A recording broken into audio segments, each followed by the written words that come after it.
Hello student, Shri Shreyas school English medium standard 8th subject science chapter number 5। अब इसमें हम chapter number 5 start करेंगे। Coal and petroleum we using various material for our basic needs. Some of them are found in natural and the some has been made by human efforts. तो आप क्या देख सकते हो कि आपने अपनी मूलभूत आवश्यकताओं के लिए पदार्थ आप यूज़ में लेते हो। इनमें से कुछ प्राकृतिक रूप से पाए जाते हैं तो कुछ मानव जो अपने आप बनाते हैं। तो क्या करते हैं, जैसे कि कुछ चीज़ें की क्या करते हैं कि हम अपने आप बनाते हैं। चलिए अब हम आगे देखते हैं, जिसमें हमें एक्टिविटी 5.1 में बताया गया है नेचुरल मैन मेड। तो नेचुरल क्या होता है, जो हमें नेचुरली मिलता है, और मैन मेड मतलब कि हम बनाते हैं। जो मानव है वह खुद चीज़ें बनाते हैं। जिसमें चलिए आगे, Does this list including air, water, soil and minerals, since all these are obtained from a natural, they are called by natural resources। तो आप क्या बोलते हैं, इस सूची में आप देख सकते हैं। तो आपको क्या क्या बताया गया है। This list including our the air, water, soil and mineral. तो जैसे कि क्या बोल सकते हैं, वायु, जल, मृदा, खनिज आदि चीज़ें जैसे हमें देखने को मिलती है। Since all these are obtained from natural, they are called by natural resource। तो ये जितने भी रिसोर्सेज है उसे हम क्या बोलते हैं, नेचुरल रिसोर्स, प्राकृतिक संसाधन कहते हैं। चलिए अब हम यहाँ पे आगे देखते हैं। Can air, water, soil be exhausted by human activities? You have already studies about water in class 7। Is water a limited resource? तो आपने क्या देखा था कि आप 7th स्टैंडर्ड में पढ़ चुके हो, जिसके बारे में आपने जाना था कि जल एक क्या बोलते हैं, लिमिटेज मतलब असीमित संसाधन है, ठीक है ना, रिसोर्सेस है।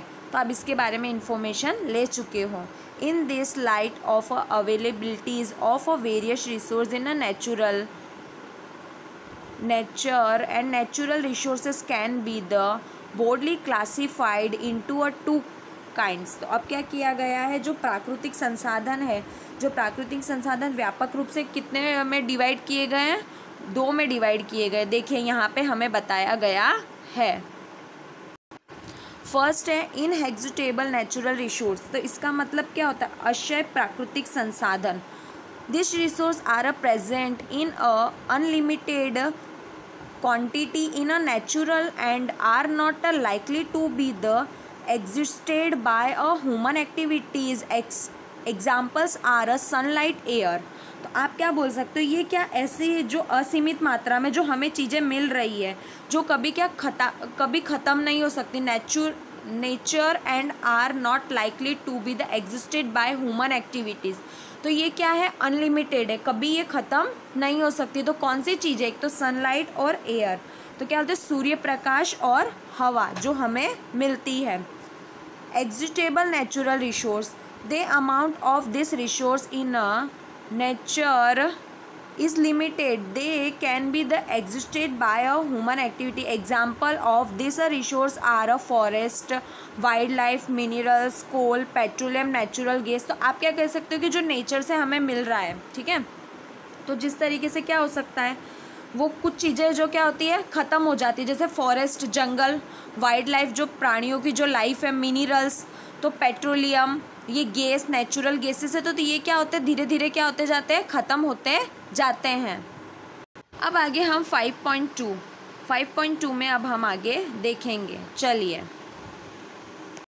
चलिए अब आगे, assuming that the stables in a container represented the total availabilities of an exhaustible natural resource like a coal, petroleum or a natural gas। each group may have the different consumptions is a partner are earlier in a generation of any groups to a greedily। it may be that earlier in a generations is a some groups were in a concurrent abounding coming in a generation and left some time for them. तो आप क्या देख सकते हो, मान लीजिए कि कुछ ऐसी चीज़ें हैं तो जिससे क्या हो रहा है, पेट्रोलियम, कोयला और ये नेचुरल गैसेस क्या होती जा रही है, धीरे धीरे क्या होते जा रहे हैं, ख़त्म होते जा रहे हैं। तो आप जान सकते हैं कि जैसे जैसे आगे जनरेशन्स में इंक्रीजिंग होता जा रहा है तो धीरे धीरे क्या होते जा रही है, जनरेशन क्या होती जा रही है, लालची होती जा रही है।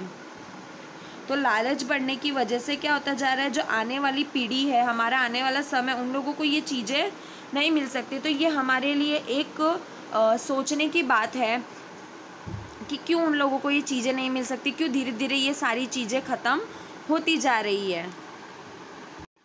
Now here next point, in this chapter we will learn about the some existable natural resources like a coal, petroleum and natural gas. These were formed from the dead inner remains of a living organism. So these are all known as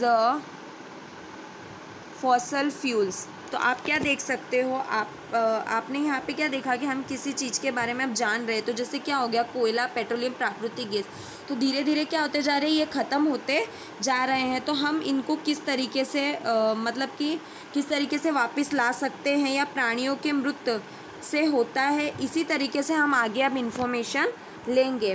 तो हम किससे, fossil fuel, तो जिसे हम क्या बोलते हैं, ईंधन बोलते हैं। ठीक है, चलिए अब हम इसके बारे में आगे इन्फॉर्मेशन लेते हैं। तो हमें फर्स्ट जो 5.1 बताया गया है वो क्या बताया गया, कोल। तो कोयले के बारे में अब हमें इन्फॉर्मेशन लेनी है। चलिए